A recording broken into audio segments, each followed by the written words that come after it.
안녕하세요. 올해로 결혼한 지 3년 차인데 아직은 신혼생활을 하고 있는 삼대기예요. 어릴 때부터 모난 구석에 없다는 소리를 자주 듣고 자랐어요. 그래서 그렇게 예민한 성격도 아니고 상대방이 대놓고 악의를 갖고 시비를 걸지 않는 잘 모르고 지나가는 편이라 크게 스트레스를 받지 않고 살아왔어요. 그래서 연애 7년을 하면서도 지금의 남편과 크게 다투는 일도 없었던 것 같아요. 남편은 이런 제 성격이 너무 좋다며 나이 30을 넘기면서 본격적으로 결혼을 하자고 조르기 시작했어요. 솔직히 7년 동안 연애를 하면서 남편과 결혼하고 싶은 마음이 없었다면 거짓말이겠지요. 주변에서도 큰 싸움 없이 잘 지내며 만났으니 당연하게도 제가 남편과 잘 맞을 거라고 생각했어요. 우리 부모님도 그렇게 생각하셨고요. 그런데 예민한 편이 아닌 제가 조금 걸리는 부분이 있었어요. 그것은 제 예비 형님이 남편의 형수였다는 점이었죠. 연애 중 몇 차례 남편의 제안으로 제 생일이나 가족 행사에 참석한 적이 있었는데 저를 반갑게 맞아주는 남편의 부모님과는 달리 남편의 형수는 저를 무시하는 듯한 태도를 보였어요. 처음 몇 번은 느끼지 못했지만 생각해보니 어느 날 나는 먼저 자연스럽게 말을 걸었던 적이 있었어. 그러자 상대방은 너무나 대놓고 후 못 들은 척하여 나를 무시했어. 내가 옆에서 툭툭 건네며 말을 해도 따르지 않는다는 느낌을 받았고 덕분에 심지어 나조차 내가 마음에 들지 않는다는 메시지를 알 수 있었어. 그 후로는 아무리 남편이 집에 가자고 해도 그 선택을 받아들이고 싶지 않았어. 그때까지 나는 다른 이였기 때문이었지. 동네 친구가 되기는 힘들어 보이는데 결혼 전부터 솔직히 싫다고 말하는 소친구와 어떻게 가족을 잘 이룰 수 있을지 생각이 들었고 그 생각이 가장 먼저 다가왔어. 결혼 생활은 쉽지 않을 것 같다는 생각에 한숨이 나왔다.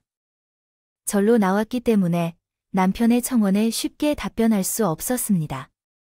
제가 계속해서 우물쭈물하자 남편은 딱딱한 표정으로 이렇게 말했습니다. 알았어. 연애는 해도 결혼은 싫다는 거지. 자기 의도를 잘 알겠어. 그래도 나는 연애보다 결혼을 원해. 만약 결혼을 안 하겠다면 여기서 끝내자. 자기야, 아니야, 아니야. 그렇다면 도대체 왜? 그 이유를 알아야 이해를 할 텐데 말했습니다. 하지만 남편은 속사정을 이야기하고 나서 형수가 그렇게 했을 리가 없다고 했고 추가로 덧붙였습니다. 형수는 원래 말이 잘 없고 소극적인 사람이라고 말씀드리는데 제가 혼자 오해했다고 합니다. 아무리 남편이라고 해도 그 말이 신임되지 않았어요. 제가 바보도 아니고 그렇게 대뜸 무시당한 것에 대해 남편 말대로 아, 내가 잘못했구나 하고 넘길 수가 있을까요? 하지만 결정을 계속 미룰 수 없어서 몇 일을 생각하고 고민 끝에 남편과 결혼하기로 결심했어요. 제가 본 남편은 술과 친구를 좋아하지만 그 정도로 지나치거나 심한 행동을 하진 않았고 또한 저를 비롯한 우리 가족과 주변 사람들에게도 마음을 써주는 자상한 사람이라고 생각됐기 때문입니다. 이런 사람을 형님 때문에 놓치고 후회할 것 같은 생각이 들었다는 거죠. 좋아. 결혼해. 근데 솔직히 말하지만 상대방의 말을 믿을 수 없어. 그러니까 하나만 약속해줘. 무슨 일이 생기면 내가 무조건 내 편이 될 거라고 약속해줘. 좋겠지만 혹시 내가 내 형수와 갈등이 생기면 괜히 형수를 두려워하거나 소홀히 다루지 않겠다는 약속이야. 알겠어. 내가 제정신이면 당연히 내 아내의 편을 들 거야. 하지만 그런 상황은 없을 거니까 걱정할 필요 없어. 나 형수가 큰 소리 치는 걸 본 적이 없으니까. 결국 엄마도 형수를 좋아하고 형수는 매우 소극적이기에 그런 일은 없을 거란 말이야.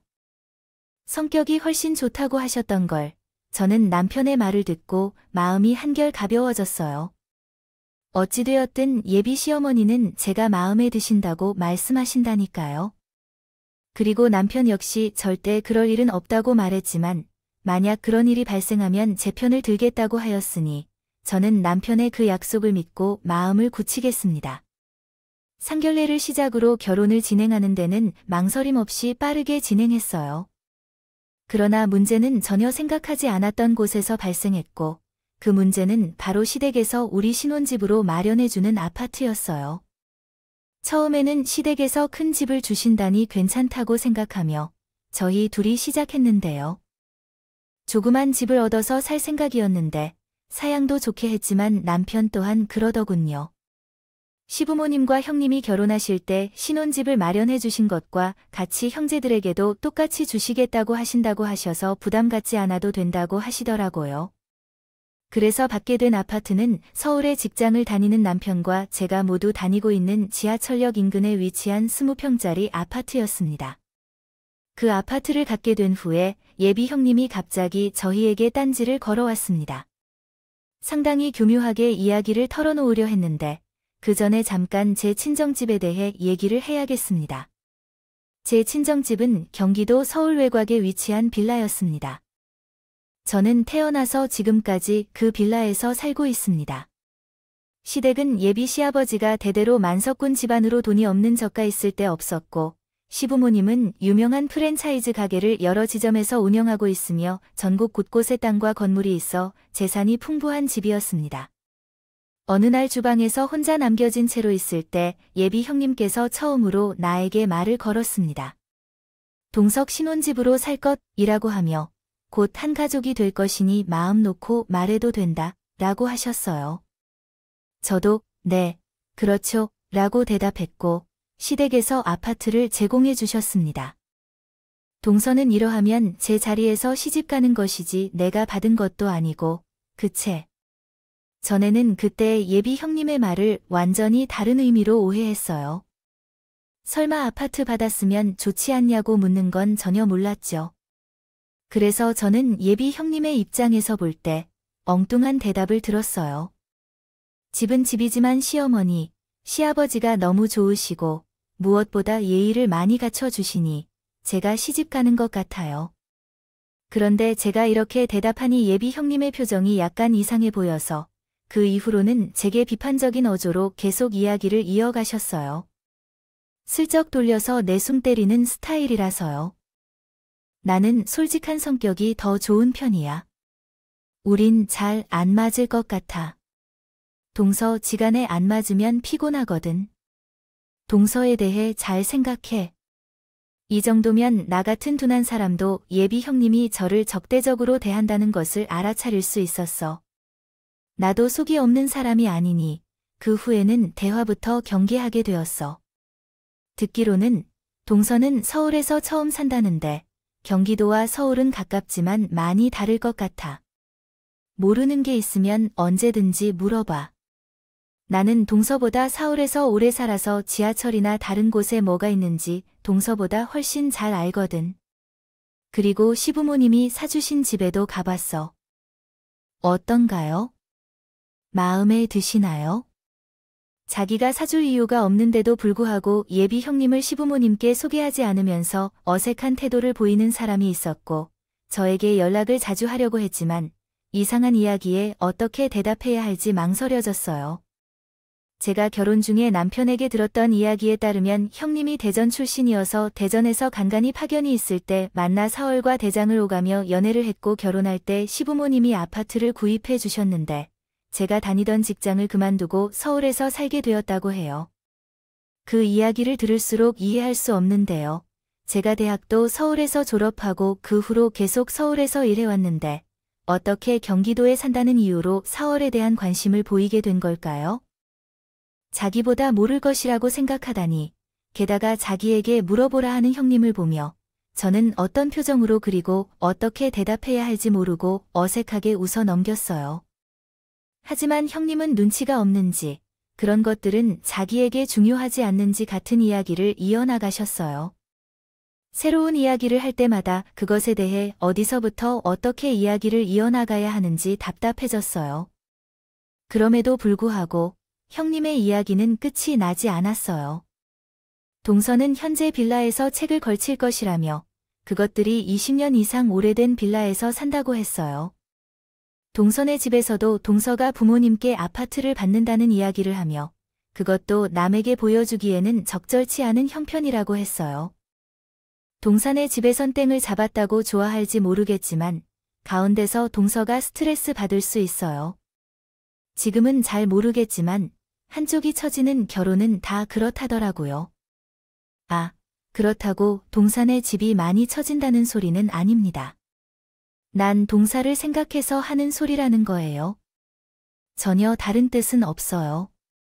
혹시라도 기분이 나빴다면, 그러나 난 동서처럼 내숭 떠는 성격이 아니어서 생각하면 이렇게 바로바로 입 밖으로 나오는 게 문제인 거지요. 그걸 무슨 자랑이라고 하며 형님은 자기가 무례한 행동을 하고 있다는 자각도 없이 자기 말만 실컷 하다가 자리를 떠났어요. 어떻게 이런 사람을 보고 내성적이고 소극적이라고 생각할 수 있는 건지 저에게 호언장담하던 애꿎은 남편에게 화가 날 거예요. 그리고 유치하지만 우리 가족이 살고 있는 빌라에 대해 이야기하겠습니다. 사실 인터넷에서 찾아보니 빌라의 평균 가격은 3억 원인 것 같아요. 빌라라는 이유로 우리 빌라가 무시당할 것이 아닌 이유는 보통 고급 빌라라고 하면 우리 동네에서는 제일 유명한 빌라이기 때문이에요. 아파트 못지않은 부지에 단독으로 위치하고 있으며 평수가 70평 이상인 빌라는 많지 않아서요. 이런 것들을 몰랐던 예비 형님이 오래된 빌라라고만 하더라도 제게 무시하는 것 같아 어처구니 없었어요. 그 순간 얼마나 갈등이 생겼는지 모르겠어요. 어린애도 아니기에 이런 어른들끼리 모양이 빠지는 행동을 하기엔 차마 할 수 없었어요. 혹시 이런 생각이 들었니 와야 해요. 함께 이야기를 나눠보는 것도 좋겠죠. 할 수가 없어요. 그렇다고 가만히 있을 수도 없어요. 언제까지 이런 어처구니 없는 대우를 받아야 하는지 모르겠어요. 그래서 저는 이러지도 못하고 저러지도 못했죠. 얼마 지나지 않아서 회사에서 일하고 있는데 예비 형님이 어떻게 내 번호를 알고 전화를 걸어 오셨는지 모르겠어요. 같이 점심 식사를 하자고 하셨어요. 그런데 전에 언제 이야기를 들은 적이 없는데 이미 반가운 일이라는 말을 하게 될 것 같아요. 그래서 바쁘다고 힘들다고 말하려고 했지만 자기는 이미 회사 앞에 있다고 했을 거예요. 그래서 어쩔 수 없이 불편한 자리에 나갔어요. 형님은 제가 모르는 같은 아파트에 사는 이웃이라며 누군가를 데리고 나와서 나에게 소개했어요. 인사에 나랑 친자매처럼 지내는 이유다. 언니야, 내가 동서 쪽에서 일한다고 하니까 여기 점심 특선이 정말 맛있다며 그래서 온 김에 동서 얼굴 보러 왔어. 불렀어. 불편한 건 아니지. 저는 차마 입 밖으로 불편하다고 말하지 못해서 아니라고 대충 얼버무렸어요. 메뉴를 시켜서 대충 먹고 들어가려고 했는데 형님이 먼저 불쑥 이야기를 시작했어요. 뭐, 그 말을 하기 위해 여기까지 오셨나요? 동사는 시댁에서 아파트를 해주신다는데 혼수랑 예쁜 집은 어떻게 할 거야? 원래 양쪽이 서로 비슷한 수준으로 맞춰야 하는 거 알아? 내가 동서보다 빨리 쉬봤으니까. 다른 것들은 몰라도 예단을 할 때 도와줄 거야. 시어머님이랑 다른 식구들의 취향은 아무래도 우리 중에 나만이 더 잘 알 것 같아. 그렇다고 내가 시어머니에게 무엇을 바라는 건 결코 아니에요. 그냥 가족이 되어 잘 지내고 싶어서 도와주라는 거야. 만약 정동서가 고마워하면 여기 밥값 정도만 부탁할게. 너는 사람들을 돕기를 좋아하는데 그런 것이 큰 덕택이야. 그런 점이 좋은데요. 바로 위 형님도 사람을 좋아서 그저 좋은 사람이네요. 아, 네 근데 예단은 저랑 오빠가 상의한 대로 할 거예요. 시어머니가 간소하게 하자고 하셔서 거치를 빼고 필요한 것만 하기로 이미 결정이 났어요. 역시 다 이해가 안 되네. 동서야, 잘 들어줘. 할백화점 시럽이 싸고 지금 그건 나한테 충치 좀 올라왔다든가 그렇게 말을 하면 사람들 함정이다 알아둬야 한다 그럴 때 앞에선 좋은 소리만 하는 거야 뒤에서는 은근히 무슨 소리를 하고 싶은 거다 어쨌든 자네야 알아서 좀 해봐야 하는 거다 시시한테 많이 배워야겠다 괴력은. 아직도 잘 모르네. 괜히 시 어렵게 쓸 일 없잖아. 동서야, 그러지 마라. 형님하고 협의를 해서 함께 해봐야 돼. 서로 의지하고 살아야 하는데 그래서 내 처지를 이해해주는 게 어려운 며느리가 없어. 나의 형님도 동서도 없는데 나 혼자 하려니까 딱 죽을 맛이야. 동서야, 말로는 긴 얘기 필요 없어야 해. 언제 한 번 시간 내 나랑 백화점이나 아울렛 좀 구경하자. 하나하나 알아서 선택하면 돼. 보고 얘길 해줄게. 언니도 그때 같이 가고 싶어? 저에게 마치 대단한 일을 했다고 생각하는 예비 형님과 옆에서 채찍을 넣는 형님이 있는데 보면서 여기서는 결코 봐줄 수 없다는 생각이 들었고 반격에 나섰어요. 말씀은 감사하지만 이 이상은 제가 알아서 할 거예요. 제가 뭘 몰라서 도움이 필요하다고 생각하시겠지만 벌써부터 그렇게 눈치를 살며시 살지 않겠어요. 욕을 받을 거면 제가 받을 거니까 이제부터는 신경 안 써도 돼요. 어머, 동서, 지금 사람의 성의를 무시하는 거잖아. 무시하는 게 아니라 도움이 필요하고 고민되는 부분이었다면 찔리게 느껴져 죄송하게도 형님의 조언은 오히려 더 부담스러워졌어요. 동석하는 사람이 참 속이 좁아요. 지금은 내 말이 잘 와닿지 않겠지만 곧 동서도 알걸. 기껏 사람이 생각해서 여기까지 왔는데 진짜 너무하네. 그러게. 너무 안에 있는 이 사람은 그쪽이랑 잘 지내려고 손을 내민 건데 잘 생각해 주세요. 동서 지간을 등 돌리고 살면 얼마나 피곤한데. 이분 식사 마저 하고 가세요. 저는 점심시간이 얼마 남지 않아서 계산은 여기까지 오셨으니 제가 할게요. 편하게 식사하고 가세요. 그럼 먼저 일어나겠습니다. 저는 이 말을 끝으로 개선을 하고 가게를 나와 버렸어요. 그리고 솔직히 오후 내내 근무하면서도 일이 손에 잡히지 않아 계속 업무적 실수를 거듭해서요. 그 짜증은 결국 남편에게 모두 향하게 되었고요. 자기야, 무슨 일 있었어? 너의 목소리가 너무 좋지 않아서 괜히 걱정했거든. 전에 나한테 자기 형수가 어떤 사람인지 얘기했던 기억나? 나 오늘 있었던 일에 대해 알아? 아니, 전에 내 집에 갔을 때도 내 형수가 나한테 뭐라고 했던 건 기억날 거야. 나는 남편에게 그동안 예비 형님에게 쌓인 모든 것을 이야기했어. 물론 내 감정이 좋지 않아 거친 말투가 들어있었지만 남편은 생각에 잠긴 표정으로 아무런 말도 없이 내 이야기를 듣기만 했어. 내 이야기 듣더니 아마 이번에도 아니라고 할 거야? 아니지. 정말로 원래 그렇잖아 우리. 결혼 준비를 하면서 자신도 많이 예민해졌어요. 형수는 아마 진심으로 자신을 돕고자 했을 거예요. 오히려 그런 소극적인 태도가 놀라웠어요. 물론 자신의 말처럼 자기 빌라를 산다는 생각도 할 수 있지만 그 역시 걱정 때문에 그랬을 거예요. 그러면 내가 형한테 잘 이야기해 볼까요? 나는 자신의 형수를 믿지만 내 이야기는 믿지 않겠어요. 우리가 7년 동안 만나왔고 그리고 서로를 지지해주기로 약속했으니 다시 결혼을 생각해보자고 했어요. 전에는 자신의 형수 때문에 결혼해도 될까 고민했지만 지금 생각해보니 결혼하기에는 안 좋을 것 같아요. 나는 그 길을 가는 도중 정말로 기분이 나빠졌다. 머릿속엔 진심을 다해 울고 싶었지만 가게를 나왔다. 남편이 따라와 붙잡으려 시도했지만 나는 택시를 타고 급히 그 자리를 떠났다. 그날 저녁에 얼마나 울었는지도 모르겠다.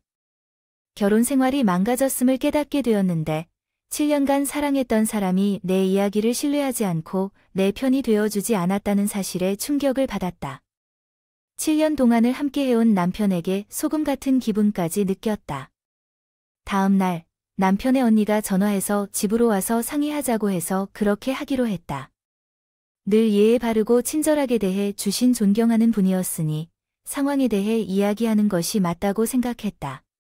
퇴근 후 시댁에 갔는데 의외로 날 기다리고 있는 사람은 샤먼보다도 예비 형이 없었다. 예비 형님께서는 어떤 이야기를 들으셨는지 아니면 그날 가게에서 제가 무슨 말을 했는지 아직도 마음에 남았을지 모릅니다. 자르려 할 때는 노려 바꾸시는 거예요. 갑자기 일어난 일에 대해 감정을 마구 토로하고 있습니다. 결혼하지 않는다는 것이 없는 사람들이 더 많다며 얘기했다는 거, 가짜 얘기한 거야 아니면 진짜야? 진짜 말인지 알려주세요.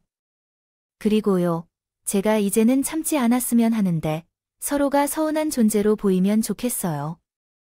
이젠 본 모습이 드러난 아이예요. 난 처음부터 네가 넘어간 거라고 생각해.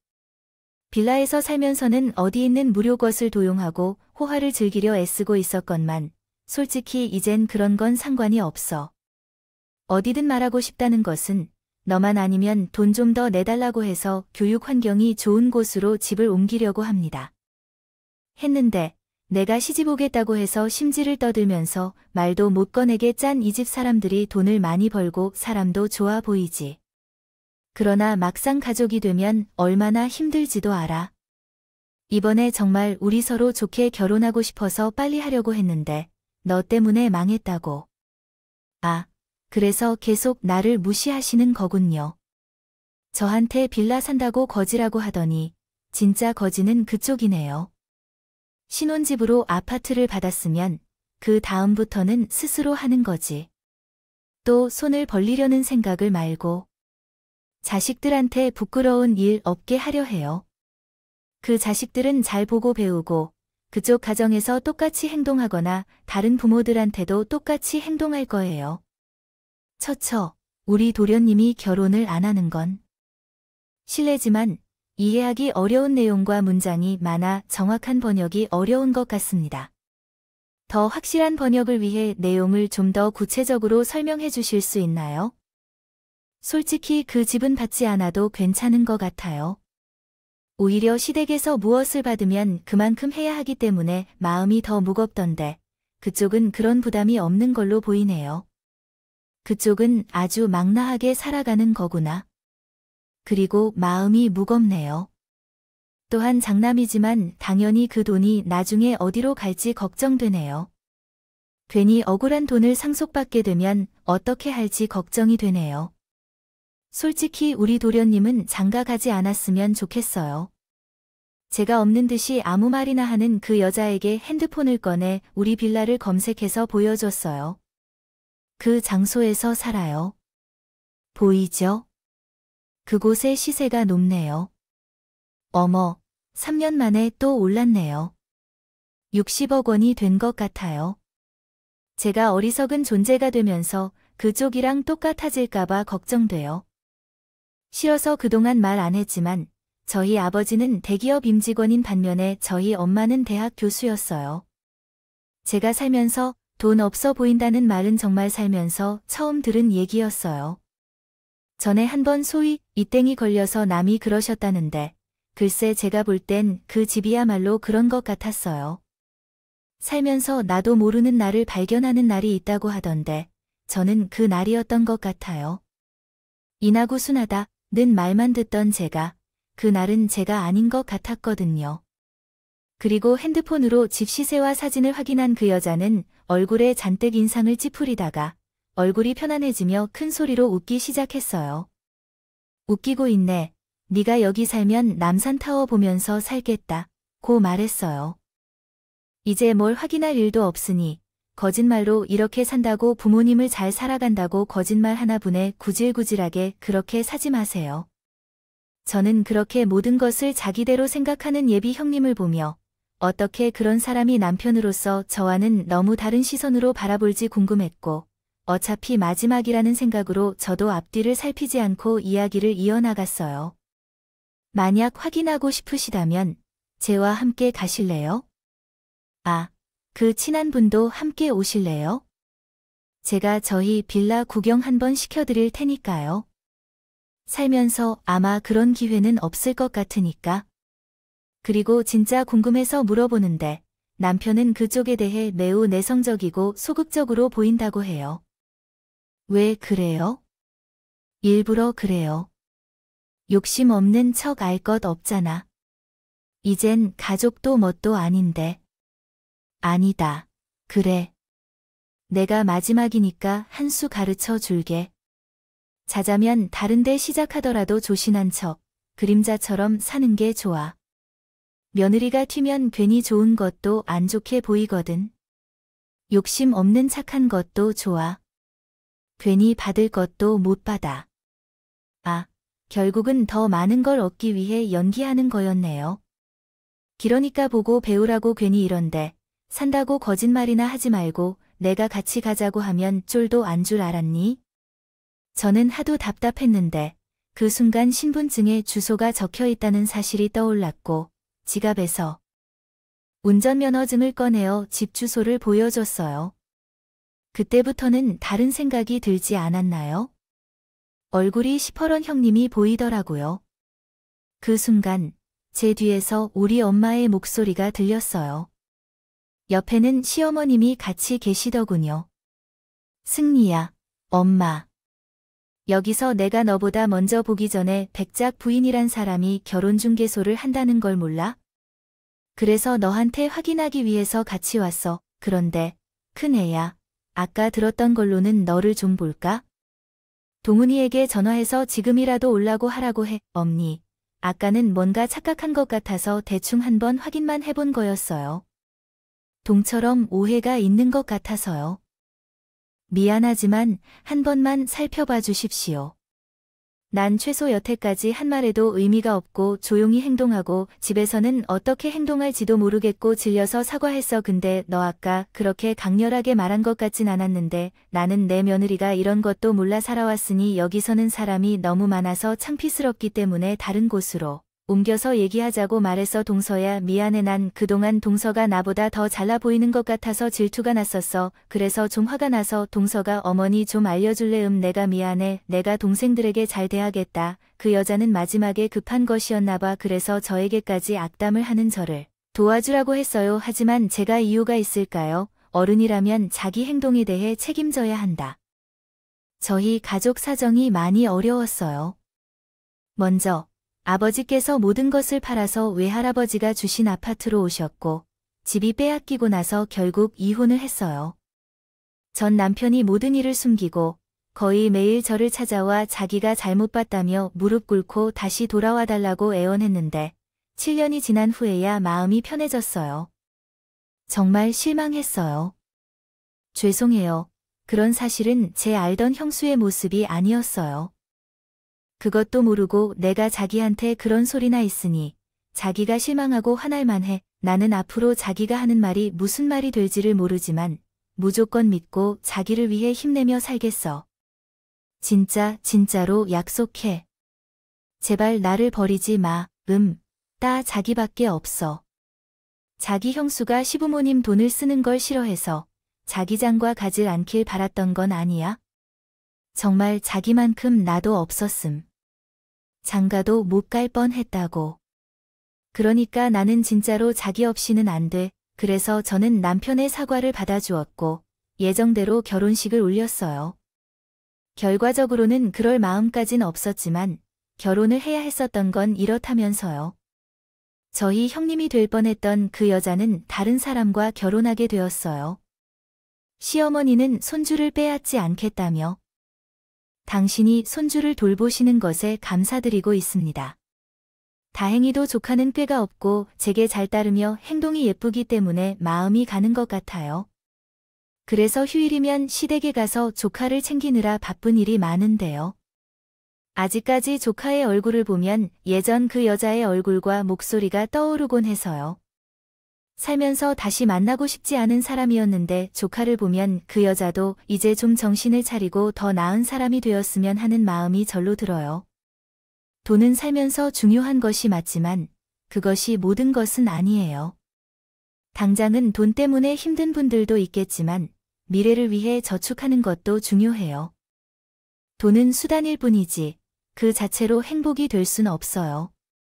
저도 언젠가 아이를 낳아 그 아이에게 가르침을 전해주는 날이 올 것 같아요. 부디 지금의 마음을 유치하지 않고 중심을 확실하게 잡을 수 있기를 바라요. 지금의 제가 미래의 저에게 전하고 싶습니다. 지금까지 제 이야기를 들어주셔서 감사합니다. 항상 건강하시고 행복하길 바랍니다. 여러분, 4번째 회원 댓글에 응원과 현명한 조언을 부탁드립니다. 좋아요와 구독은 저에게 큰 힘이 됩니다. 오늘도 좋은 일이 가득하길 바랍니다.